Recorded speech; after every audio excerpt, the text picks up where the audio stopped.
जय हिंद साथियों, आप सभी का स्वागत करता हूं आप सभी के अपने चैनल टारगेट सिलेक्शन में। साथियों, आज की इस वीडियो में यूपी पुलिस कांस्टेबल के लिए हम उन सवालों को देखेंगे जो आपकी परीक्षा के लिए 8 जून, 9 जून और 10 जून के लिए साथियों सबसे इंपॉर्टेंट है। यानी कि सबसे पहले यहां पर हम लोग देखेंगे पूरे के पूरे 50 सवाल टॉप लेवल के हिंदी के, और फिर साथियों जीके, जीएस और यूपी जीके के पूरे 50 सवाल देखेंगे। तो आप अपना एक मान लीजिए साथियों कि ये रियल आपका प्रश्न पत्र है, इसमें से कितने सवाल आपके यहां पर बिल्कुल सही हो सकते हैं। तो चेक करिए साथियों, आप अपना स्कोर सबसे पहले हिंदी के आपके सामने 50 सवाल आएंगे और इसमें से कम आपको 30 सवाल साथियों करना ही करना है। तो पहला सवाल आपकी स्क्रीन पर आ चुका है। आपसे कहा जा रहा है कि संकर शब्द का अर्थ क्या होता है। देखिए, संकर की जब हम बात करते हैं ना, तो संकर शब्द वो शब्द होता है साथियों एक तरीके से जो दो भाषाओं से मिलकर बना होता है, लेकिन ऐसा यहां पर साथियों कुछ नहीं। यानी कि यहां पर दिक्कत है, बात आपको ध्यान रखना है कि संकर जो है वो दो शब्दों से मिलकर बना हुए शब्द को कहा जाता है। उसके बाद देखिए अगला सवाल है, जमादार शब्द स्रोत के आधार पर किस वर्ग का शब्द है। तो जमादार शब्द एक फारसी भाषा का शब्द है। अगले नंबर का सवाल देखिए, वर्णमाला किसे कहते हैं। ये तो बिल्कुल बेसिक सा क्वेश्चन है, ये आपको मालूम होना चाहिए। शब्द के समूह को नहीं, वर्णों के संकलन को नहीं, शब्द गणना को, वर्णों के व्यवस्थित समूह अगर आता है तो वर्णों व्यवस्थित समूह को वर्णमाला कहा जाता है। आंसर जिनका भी ऑप्शन नंबर डी के साथ है, मैं कहूंगा आंसर आपका बिल्कुल करेक्ट है। आप लोग साथियों आंसर देते रहिए, मैं आपके आंसर की तरफ नजर रख रहा हूं। उसके बाद देखिए साथियों, शाह वर्ण किसके योग से बना है। तो आपको ध्यान रखना है, एक तो साथियों यहां पर क्या आता है, का आता है, और हालंत वाला आता है, और साथियों शाह आता है। तो ऐसा कहां पर लिखा हुआ है, ऐसा कहीं पर नहीं लिखा हुआ है। तो जो मैंने लिखा है वो आपका आंसर होगा। अगला देखिए, आपसे कहा जा रहा है कि इनमें से कौन से व्यंजन अंतःस्थ व्यंजन है। तो अंतःस्थ व्यंजन साथियों पता कौन कौन से होते हैं, या, रा, ला, वा, ये अंतःस्थ व्यंजन होते हैं। और ऐसे कौन से ऑप्शन में लिखे हुए हैं, ऐसे ऑप्शन नंबर ए वाले में लिखे हुए हैं। नेक्स्ट नंबर का सवाल देखिए, इनमें से किसका उच्चारण स्थान कंठ है। तो किसका उच्चारण स्थान साथियों कंठ है, आपसे यहां पर कुल मिला के पूछा जा रहा है, मुझे बताइए। मैं कहूंगा इसमें से साथियों किसी का भी कंठ नहीं है साथियों, है ना। कंठ क्या होता है, का, खा, ग, घ, ये सारे साथियों कंठ के अंतर्गत आते हैं। चलिए खैर कोई बात नहीं, टाइपिंग मिस्टेक है आजकल, आज इस पीडीएफ में मैंने आपको बता दिया। नेक्स्ट नंबर का सवाल है, कह रहे कि किसी अक्षर या शब्द पर विशेष बल देने के लिए किस चिन्ह का प्रयोग किया जाता है। तो किस चिन्ह का प्रयोग किया जाता है साथियों, है ना, इकहरे उद्धरण का इस्तेमाल किया जाता है। इकहरे उद्धरण क्या होता है, देखिए दोहरा उद्धरण की अगर बात करते हैं तो ये डबल इन्वर्टेड कॉमा, और इकहरा इकहरा जो यानी कि एक जो उद्धरण है अगर, तो साथियों उसको इकहरा उद्धरण कहेंगे। तो ये क्वेश्चन साथियों इंपॉर्टेंट है, आप लोग यहां पर ध्यान रखेंगे। नेक्स्ट नंबर का सवाल है कि इनमें से विवरण चिन्ह कौन सा है। जब हम किसी चीज के बारे में लिखते हैं, मान लीजिए अपने भारत देश के बारे में विवरण कर रहे हैं, तो कुछ इस प्रकार से बनाते हैं। तो ये जो चिन्ह है यही आपका विवरण चिन्ह कहलाया जाता है। सही जवाब जिनका भी ऑप्शन नंबर बी है, तो बिल्कुल करेक्ट है। कमेंट में आंसर आप लोग साथियों देते रहिए। नेक्स्ट नंबर का सवाल है, आपसे कहा जा रहा है कि वाक्य में जहां पूर्ण विराम की तुलना में कम रुकना होता है, क्या पूर्ण विराम की तुलना में कम रुकना होता है, वहां किस चिन्ह का प्रयोग किया जाता है। तो वहां साथियों अर्ध विराम का इस्तेमाल किया जाता है।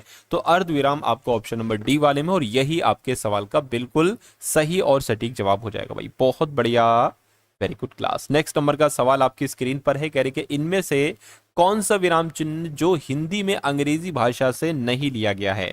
तो किसकी बात चल रही है साथियों, देखिए यहां पर अगर हम बात करते हैं पूर्ण विराम की, ये क्या है, ये पूर्ण विराम है, और ये साथियों इंग्लिश से नहीं लिया गया है ना। बाकी ये सारे के सारे इस्तेमाल होते हैं इंग्लिश में भी। तो कुल मिला के आंसर आपका ऑप्शन नंबर डी हो जाता है। नेक्स्ट नंबर का सवाल आपकी स्क्रीन पर है, देखिए सवाल को और बताइए आपका जवाब साथियों क्या होगा। चलिए, आपसे यहां पर साधु कहा जा रहा है कि मृतिका शब्द जो यहां पर दिया रखा है साधु, इसका तद्भव रूप क्या होगा। साधु अभी जीके के भी हम लोग पूरे के पूरे 50 सवाल देखेंगे, यानी कि 51 से 100 तक हिंदी के सवाल, और फिर साथियों 1 से 50 तक जीके के सवाल। नंबरिंग थोड़ी सी इधर उधर हो गई है।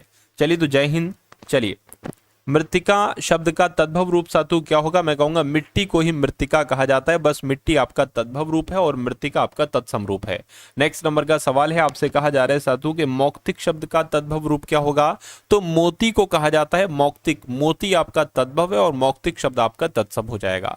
उसके बाद देखिए किस विकल्प में सभी शब्द तद्भव है, सभी शब्द तद्भव है, ये बात आपसे पूछी जा रही है। यहाँ पर सातु विवेक गेमिंग का, रूपाली का आंसर आ रहा है। उसके अलावा साथियों अगर बात करते हैं शशि का आंसर आ रहा है, स्वाति का। चलिए आंसर आप सभी लोग यहाँ पर देते जाइए। किस विकल्प में सभी शब्द तद्भव हैं। आग, जीव, घर, पत्र, फूल, हाथी, ये आपका तत्सम हो गया। बरखा, रात, सत्य, उच्च दुर्बल पुष्प में कहूंगा ऑप्शन नंबर ए वाले शब्द की अगर बात करते हैं इसमें सारे के सारे शब्द आपके तद्भव शब्द हैं। नेक्स्ट नंबर का सवाल है कि निम्नलिखित में से तद्भव शब्द को चुनिए। तो इनमें से कौन सा तद्भव शब्द है एक बार मुझे बता दीजिए। देखिए पाषाण आपका तत्सम शब्द है, कंकड़ भी है, मैं कहूंगा प्यासा आपका एक तद्भव शब्द है और पक्ष आपका एक तत्सम शब्द है। तो जिनका भी आंसर ऑप्शन नंबर सी के साथ है तो बिल्कुल करेक्ट है। चलिए नेक्स्ट नंबर का सवाल है, अलंकार शब्द आपको यहां पर दे रखा है और आपसे पूछा जा रहा है कि इसका उपसर्ग क्या हो सकता है। देखिए अगर इसका संधि विच्छेद पूछा जाए तो आपको क्या बताना है, साथ तो अलम अलग हो जाएगा और कार अलग हो जाएगा, यानी कि उपसर्ग पूछा गया है तो अलम यहां पर जो होगा हलंत वाला अलम, या आपका अलम शब्द अलंकार का उपसर्ग हो जाएगा और यही आपके सवाल का बिल्कुल सही जवाब हो जाएगा। कृदंत प्रत्यय किन शब्दों के साथ जुड़ते हैं आपसे बार बार पूछा जाता है, तो ये साथियों क्रिया के साथ जुड़ते हैं। राइट आंसर आपका ऑप्शन नंबर सी होगा। आध्यात्मिक शब्द में प्रत्यय आपसे यहां पर कुल मिला के पूछा जा रहा है साथियों, मुझे आप लोग यहां पर बता दीजिए। साथियों एक जरूरी चीज मैं आपको यहां पर बता देना चाहता हूं कि अगर आप लोग यूपी पुलिस कांस्टेबल के पेपर को 100% क्रैक करना चाहते हैं, जो आपका 8, 9 और 10 जून को साथियों पेपर है ना, तो आपके लिए कुछ पीडीएफ बनाई गई। देखिए सबसे पहली पीडीएफ आपको पता कौन सी दी जाएगी, जो पिछली सालों में यानी कि यूपी पुलिस कांस्टेबल में जो पिछले सालों के पेपर हैं साथियों, उन पेपर में जो सवाल आए हैं वो सवाल आप लोग जरूर तैयार कर लीजिएगा, देख लीजिएगा, क्योंकि लगभग 40% से लेकर 50% तक कंटेंट आपको वहां से डिक्टो देखने को मिलेगा। तो एक तो इस पीडीएफ को जरूर देखिएगा, इसमें आपकी हिंदी है, पूरी शिफ्ट का सॉल्यूशन दे रखे हैं। उसके अलावा साथियों दूसरी पीडीएफ आपको दी जा रही है रीजनिंग और मैथ में बहुत अच्छा प्रदर्शन करने के लिए एक पीडीएफ। इसमें रीजनिंग के क्वेश्चन है और मैथ्स के क्वेश्चन है, हर क्वेश्चन के नीचे उसका सॉल्यूशन होगा। तीसरी पीडीएफ आपको दी जा रही है साथियों इंपॉर्टेंट करंट अफेयर की। मेरा मानना है कि अगर ये पीडीएफ आप देख लेते हैं तो 70 से 75% कंटेंट आपको यहां से देखने को मिल जाएगा। और ये पीडीएफ बहुत अधिक रुपए में नहीं साथियों, सिर्फ और सिर्फ 45 रुपए में आपको दी जा रही है। अगर 45 रुपए में आपका पेपर क्रैक हो जाता है तो ये बहुत अच्छी बात है। तो डिस्क्रिप्शन में लिंक है यूपी पुलिस कांस्टेबल पीडीएफ, उस लिंक पर आप क्लिक करेंगे तो आप हमारे व्हाट्सएप पर आ जाएंगे, वहां पर आपको एक क्यूआर कोड दिया जाएगा, उस क्यूआर कोड पर 45 का पेमेंट करेंगे तो ये सारी पीडीएफ आपको वहीं व्हाट्सएप पर ही भेज दी जाएंगी, ठीक है ना। तो इसको ले जरूर लीजिएगा इस क्लास को देखने के बाद। देखिए आध्यात्मिक शब्द में प्रत्यय आपसे पूछा जा रहा है, मैं कहूंगा यहां पर जो इक शब्द आएगा ना, इक शब्द यही आपका प्रत्यय होगा और यही आपके सवाल का जवाब होगा। जिनका सी आंसर कर रहे थे उनका आंसर नहीं सही है। होमगार्ड का रिजल्ट भी बहुत जल्द आ जाएगा आपका। चलिए प्रादेशिक शब्द में कौन सा प्रत्यय आपसे पूछा जा रहा है। देखिए प्रदेश की अगर बात करते हैं इसमें इक आ रहा है, तो मैं कहूंगा यहां पर प्रत्यय क्या हो जाएगा आपका इक हो जाएगा और यही आपके सवाल का जवाब हो जाएगा। उसके बाद देखिए साथियों अगला सवाल आपकी स्क्रीन पर आपसे कहा जा रहा है कि इनमें से पुल्लिंग शब्द को पहचानिए, कौन सा पुल्लिंग शब्द है।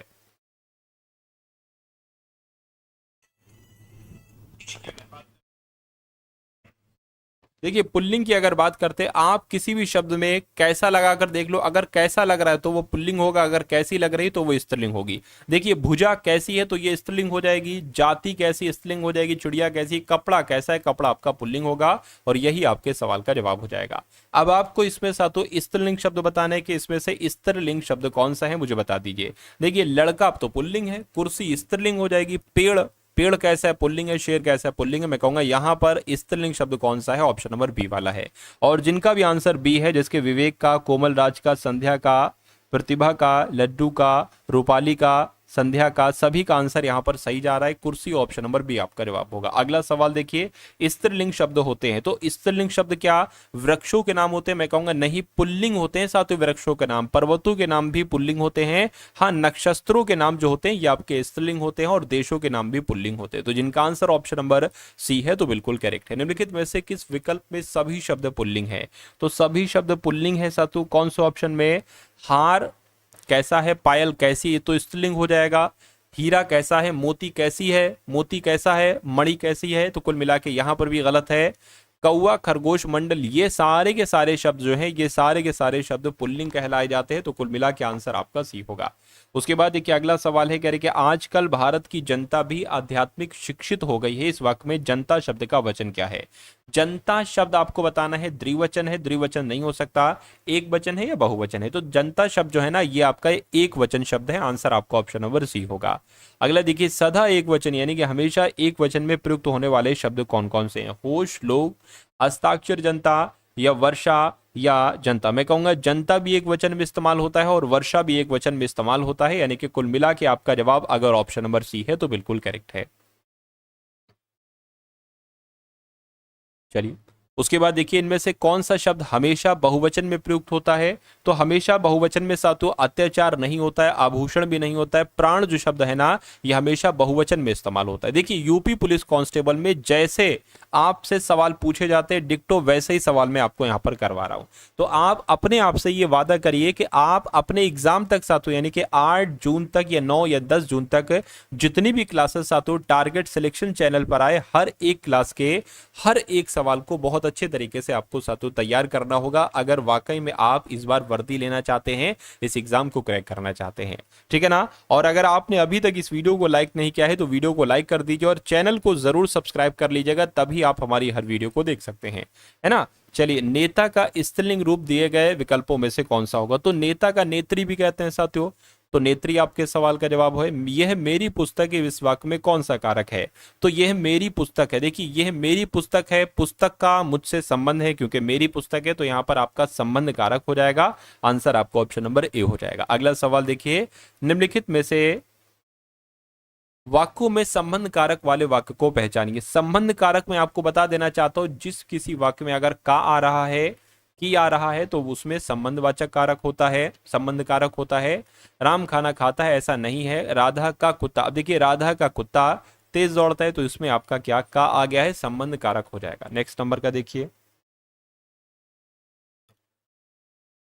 अलमारी में कपड़े पड़े हैं, अलमारी में कपड़े पड़े हैं रेखांकित शब्द में कौन सा कारक है। अब देखिए यहां पर मैं आ गया, मैं कहता हूं कि अगर मैं आ जाए या पर आ जाए तो वहां पर अधिकरण कारक होता है। कर्ता ने संप्रदान के लिए, है ना, कर्ता ने कर्म को और कर्म को।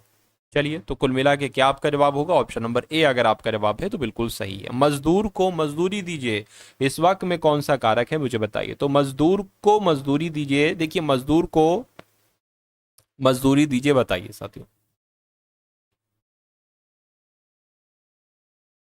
तो मैं कहूंगा सातु को आ गया है तो कर्ता ने कर्म को, यानी कि यहां पर कर्म कारक आपका हो जाएगा। अगला देखिए भारतीय संविधान की 8वीं अनुसूची में कितनी भाषाएं शामिल हैं। तो कितनी भाषाएं शामिल हैं, मैं कहूंगा 22 भाषाएं शामिल है। 22 ऑप्शन नंबर बी आपका जवाब हो जाता है।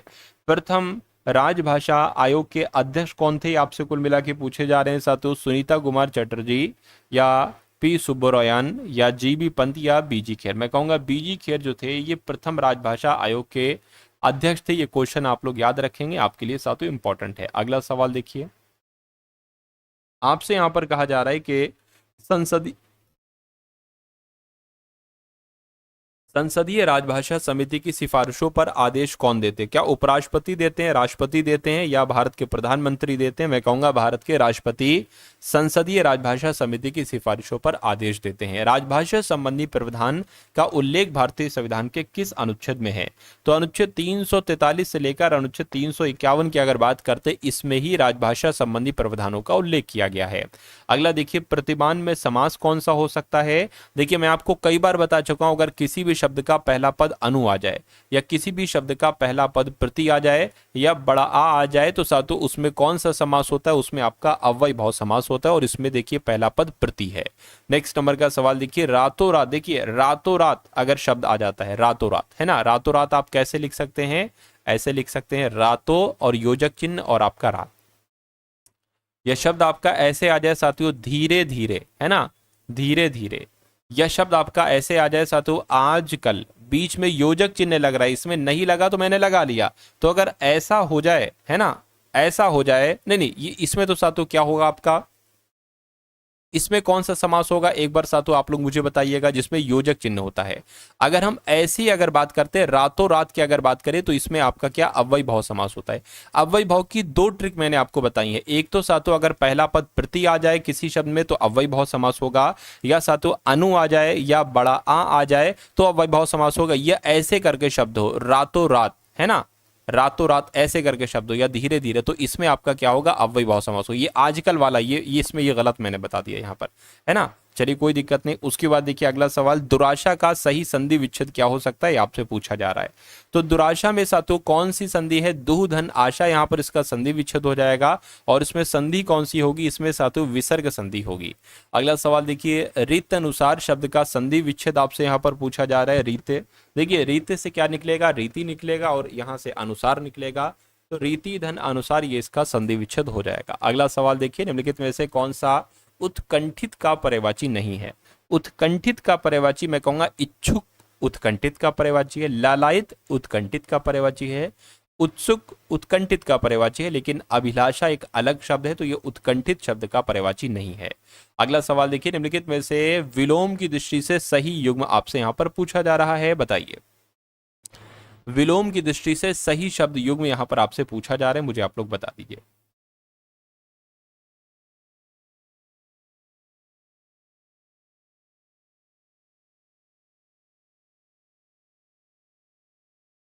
चलिए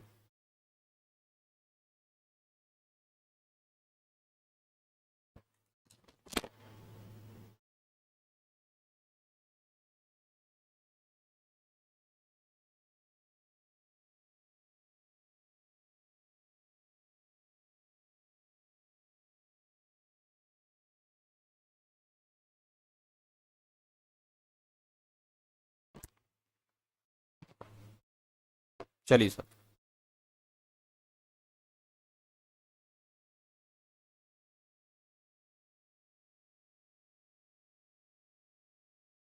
देखिए उत्सर्जन और विसर्जन की अगर हम बात करते हैं, ये कहीं ना कहीं सेम शब्द हैं, सेम शब्द हैं, है ना। आग्रह का विग्रह, अपकर्ष का उत्कर्ष, जारज का औरस, मैं कहूंगा ये वाला अलग हो जाएगा, ये विलोम नहीं है साथियों। चलिए, क्योंकि उत्सर्जन का मतलब क्या होता है, बाहर निकालना। विसर्जन का मतलब क्या होता है साथियों, वही लगभग बाहर निकालना या अलग करना या किसी चीज को त्यागना। तो आंसर आपका ऑप्शन नंबर क्या हो जाएगा, डी हो जाएगा। नेक्स्ट नंबर का सवाल आपकी स्क्रीन पर है, देखिए इस सवाल को और मुझे बताइए आपका जवाब क्या हो सकता है। आपसे कहा जा रहा है कि निम्नलिखित विलोम शब्दों का सही युग्म क्या होगा। यहां पर साथियों विलोम शब्दों का सही युग्म आपसे पूछा जा रहा है, मुझे बताइए। तो मुझे यहां पर लग रहा है हया का विलोम जो होगा वो बेहया होगा, बाकी सारे साथियों गलत हैं। अगला देखिए, आविर्भूत का विलोम क्या होगा, बताइए। आविर्भूत का विलोम क्या हो जाएगा, मैं कहूंगा तिरोभूत हो जाएगा आविर्भूत का विलोम। अगला देखिए, निम्नलिखित में से सकर्मक क्रिया वाला वाक्य कौन सा है, किस वाक्य में सकर्मक क्रिया है। मंदाकिनी सोती है, सोना एक अकर्मक क्रिया है। बालिका निबंध लिख रही है, क्या लिख रही है, निबंध लिख रही है, तो ये सकर्मक क्रिया हो जाएगी, है ना। तो कुल मिला के आंसर आपका ऑप्शन नंबर बी है। नेक्स्ट नंबर का सवाल आपकी स्क्रीन पर है, राम लक्ष्मण से पत्र लिखवाता है, इस वाक्य में क्रिया का कौन सा रूप है, ये आपसे यहां पर पूछा जा रहा है। अगर काम किसी दूसरे से करवाया जा रहा है तो पूछे कौन सी इसमें क्रिया है, तो प्रेरणार्थक क्रिया होती है। ये बात आप लोग साथ तो यहां पर याद रखेंगे। जिनका भी आंसर ऑप्शन नंबर बी के साथ है तो बिल्कुल सही हो जाएगा। अगला सवाल आपकी स्क्रीन पर है, जो क्रिया अभी हो रही है उसको क्या कहा जाता है। तो उसको साथियों देखिए, जो अभी हो रही है, अभी पूरी नहीं हुई है, उसको अपूर्ण वर्तमान काल कहा जाता है ना। उसको क्या कहा जाता है, अपूर्ण। क्यों, क्योंकि वो पूरी नहीं हुई है, तभी तो साथियों वो क्रिया अभी हो रही है। तो आंसर आपका ऑप्शन नंबर ए है। अधोलिखित किस वाक्य में अकर्मक क्रिया है, यानी कि इनमें से किस वाक्य में अकर्मक क्रिया है, ये बात आपसे पूछी जा रही है। देखिए रामू खाना खा रहा है, क्या खा रहा है, खाना खा रहा है। चलाता है, गाड़ी चलाता है, सकर्मक है। हंसना, शाम हंसता है, हंसना और सोना एक अकर्मक क्रिया के अंतर्गत आता है। सही जवाब जिनका भी ऑप्शन नंबर सी के साथ है तो बिल्कुल सही है। इनमें से निश्चयवाचक सर्वनाम का उदाहरण कौन सा है, ये बात आपसे पूछी जा रही है। देखिए अगर हम बात करते हैं जैसे कि यह शब्द हो गया या वह शब्द हो गया, ये क्या है, ये निश्चयवाचक सर्वनाम के अंतर्गत आते हैं। तो यहां पर वह शब्द लिखा हुआ है तो वह आपका क्या हो जाएगा, ये निश्चयवाचक हो जाएगा, है ना। कोई कुछ जो होता है, कोई जो होता है, ये अनिश्चयवाचक सर्वनाम के अंतर्गत होता है। जो होता है वो संबंध के अंतर्गत आता है। खैर, अगले नंबर का सवाल आपकी स्क्रीन पर आपसे कहा जा रहा है कि संबंधवाचक सर्वनाम इनमें से कौन सा होगा, बताइए। जो सो, यानी कि जो किताब तुम पढ़ते हो सो, जो और सो आ जाए तो जो जहां पर आ जाए, या एक तरीके से ऐसे करके कई सारे वाक्य होते हैं जिसमें जो शब्द का इस्तेमाल होता है ना। जो तुम लाए हो वो नहीं खाएगा, या जो लाए हो वो खा लेगा। ऐसे करके वाक्यों में जो आ जाए तो वहां पर आपका संबंधवाचक सर्वनाम होता है जो शब्द। वे आम के पेड़ वे आम के पेड़ हैं, ठीक है। इस वाक्य में अधोरेखित शब्द में सर्वनाम का प्रकार आपसे पूछा जा रहा है। यानी कि अगर वे शब्द की अगर बात करते हैं तो इसमें क्या सुनिश्चयवाचक सर्वनाम है, निजवाचक सर्वनाम है? ये सुनिश्चय नहीं बल्कि निश्चय लिखा होगा, निश्चयवाचक सर्वनाम है। अभी मैंने आपको बताया था यह आ जाए या वह आ जाए या वे आ जाए, बात तो एक ही, वह कह लो वे कह लो, तो वे जो होता है सातु ये भी आपका निश्चयवाचक सर्वनाम के अंतर्गत आता है। सही जवाब जिनका भी ऑप्शन नंबर ए है, तो बिल्कुल करेक्ट है। अगला सवाल आपकी स्क्रीन पर, भारत संज्ञा का कौन सा प्रकार है? तो भारत, देखिए मैंने आपको बताया था अगर दुनिया में कोई भी देश है और देश का नाम आ रहा है तो वो आपका क्या होगा, वो व्यक्तिवाचक संज्ञा के अंतर्गत आएगा। ये बात आप लोग यहां पर ध्यान रखेंगे। चलिए अब साथों हम लोग यहाँ पर देख लेते हैं जीके के सवालों के, यहाँ पर देख लेते हैं। तो जीके के सवालों को देख लीजिए, 50 सवाल होंगे और इन 50 सवालों में से साथों कितने सवाल आपके बिल्कुल सही होते हैं ये एक बार आप लोग कमेंट सेक्शन में मुझे जरूर बताइएगा, ठीक है ना। चलिए पहला सवाल आपकी स्क्रीन पर है। आपसे कहा जा रहा है कि 27 दिसंबर 1911 को पहली बार जनगण मन ये कहां पर गाया गया था, मुझे बताइए। चलिए भाई,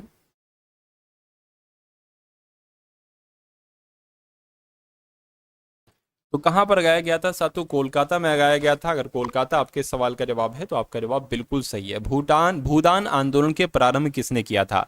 तो भूदान आंदोलन का प्रारंभ महात्मा गांधी जी ने, जयप्रकाश नारायण ने, विनोबा भावे ने या राम मनोहर लोहिया ने? तो विनोबा भावे ने ही भूदान आंदोलन का प्रारंभ किया था, ये आपको ध्यान रखना है। भारत कोकिला के नाम से किनको जाना जाता है? विजय लक्ष्मी पंडित को, सरोजिनी नायडू को, अरुणा आसफ अली को या सुचित्रा कृपलानी को? तो आपका जवाब सरोजिनी नायडू हो जाएगा, क्योंकि सरोजिनी नायडू को ही भारत कोकिला कहा जाता है। भारत की संविधान सभा किसके अनुसार गठित की गई थी? तो साइमन आयोग के प्रस्ताव के तहत या कैबिनेट मिशन योजना के तहत, माउंटबेटन योजना या क्रिप्स प्रस्ताव? तो कैबिनेट मिशन योजना के तहत ही साथियों भारत की संविधान सभा गठित की गई थी, बात आपको ध्यान रखना है। उसके बाद देखिए, प्रथम भारतीय नोबेल पुरस्कार विजेता कौन थे? सीवी रमन थे, रविन्द्रनाथ टैगोर थे, हरगोविंद खुराना थे या अमर्त्य सेन थे? मैं कहूंगा रविन्द्रनाथ टैगोर ये पहले भारतीय नोबेल पुरस्कार विजेता थे। उसके बाद देखिए, हमारा राष्ट्रीय गीत वंदे मातरम कहाँ से संकलित है? तो हमारा राष्ट्रीय गीत वंदे मातरम जो है ये चित्रा से, गोदान से, डाकघर से, आनंद मठ से? तो मैं कहूंगा आनंद मठ से संकलित है राष्ट्रीय गीत वंदे मातरम। राइट आंसर आपका डी हो जाता है। भारत का राष्ट्रीय पंचांग किस संवत पर आधारित है? ये सवाल बहुत पूछा जाता है। तो विक्रम संवत पर आधारित है? नहीं। कली संवत पर भी नहीं साथियों, ये शक संवत पर आधारित है। जो भारत का राष्ट्रीय पंचांग है ये शक संवत पर ही आधारित है। भारत के राष्ट्रीय ध्वज का डिजाइन किसके द्वारा तैयार किया गया था? ये बात आपसे पूछी जा रही है। तो एनी बेसेंट, सरोजिनी नायडू, विजय लक्ष्मी पंडित नहीं साथियों, पिंगलई वेंकैया के द्वारा ही भारत के राष्ट्रीय ध्वज का डिजाइन तैयार किया गया था। अगला सवाल देखिए, भारत में सिविल सेवाओं का सूत्रपात किसने किया था? तो ये तो बहुत शानदार सवाल है, मैं आपको करवा चुका हूं। लॉर्ड कॉर्नवालिस के की अगर बात करते हैं, सिविल सेवाओं का जनक भी इनको कहा जाता है। सिविल सेवाओं का सूत्रपात किसने किया था? तब भी आपका जवाब लॉर्ड कॉर्नवालिस ही होगा। सीमांत गांधी किन्हें कहा जाता है? आपसे पूछा जा रहा है सीमांत गांधी। तो शेख अब्दुल्ला को, मणिलाल अब्दुल्ला को, खान अब्दुल गफ्फार खान को या गोपाल कृष्ण गोखले को? तो खान अब्दुल गफ्फार खान को ही साथियों सीमांत गांधी के नाम से जाना जाता है। अगला सवाल देखिए, लाल किले में मुगल अस्तित्व किसके पतन के साथ समाप्त हुआ? तो लाल किले में मुगल अस्तित्व किसके पतन के साथ समाप्त हुआ? मैं कहूंगा बहादुर शाह जफर के पतन के साथ साथ तो समाप्त हो गया था। ये बात आपको ध्यान रखना है, मुगल अस्तित्व। उसके बाद देखिए अगला सवाल, निम्नलिखित में से कौन सी संधि ने पेशवा बाजीराव द्वितीय के स्वतंत्र अस्तित्व को समाप्त कर दिया था? तो मैं कहूंगा साथियों बेसिन की संधि आपका जवाब होगा, यानी कि बेसिन की संधि ने ही पेशवा बाजीराव द्वितीय के स्वतंत्र अस्तित्व को ही समाप्त कर दिया था। अगला देखिए, नाना साहेब के नाम से कौन प्रसिद्ध हैं?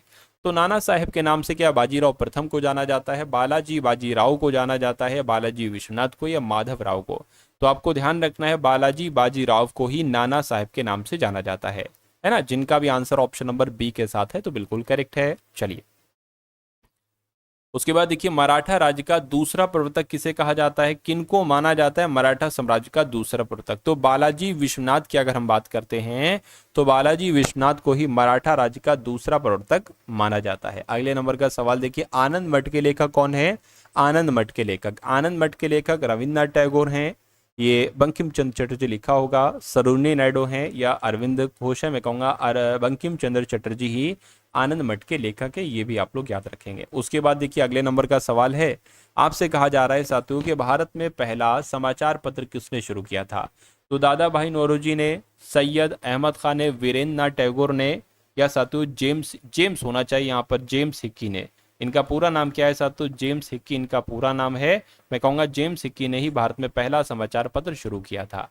अगला सवाल आपकी स्क्रीन पर है और आपसे कहा जा रहा है कि भारतीय राजनीति में 1947 के बाद किस महिला ने सर्वाधिक योगदान किया था?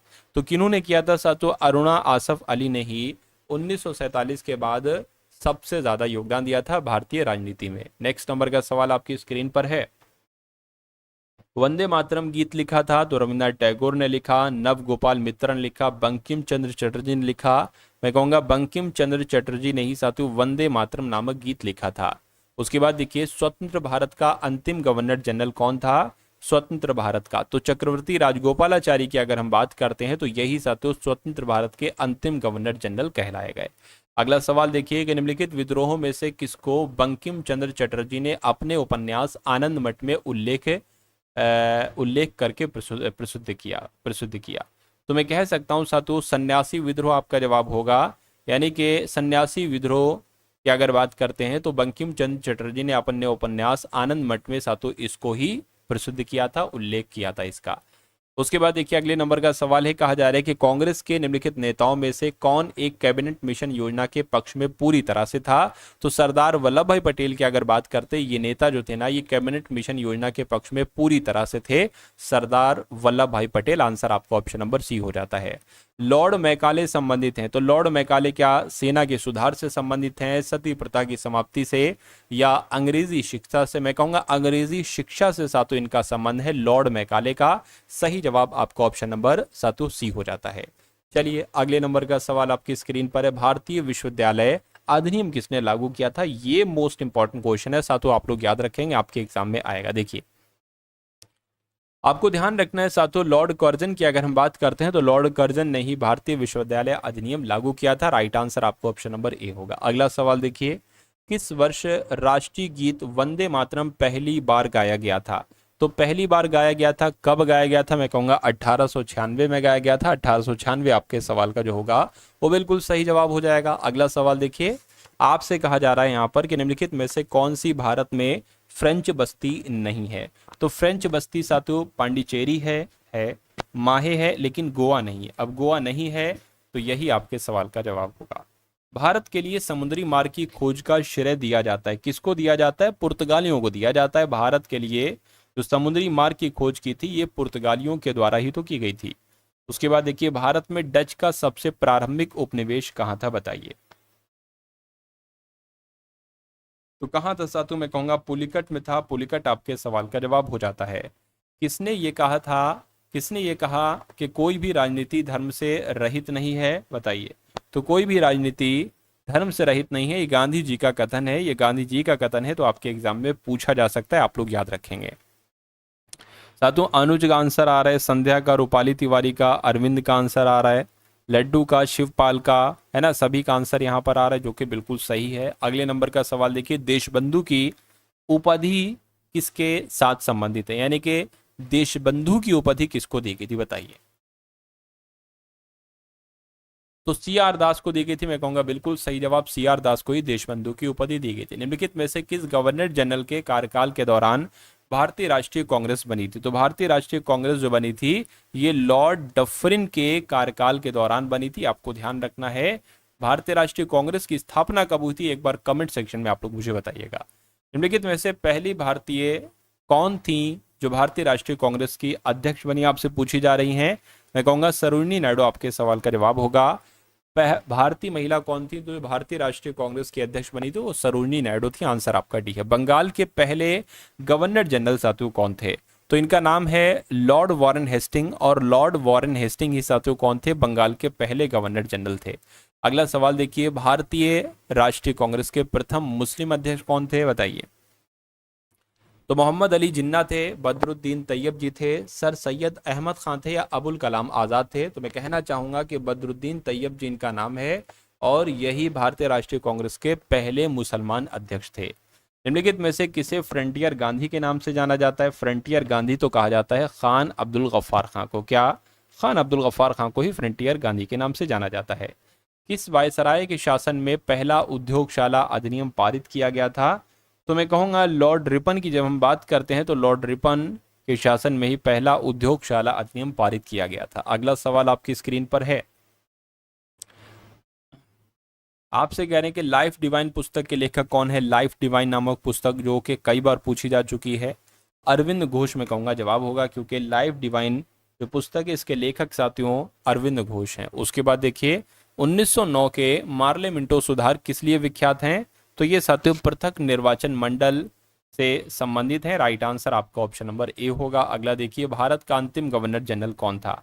तो भारत का अंतिम गवर्नर जनरल कौन था? चक्रवर्ती राजगोपालाचारी भारत के अंतिम गवर्नर जनरल थे।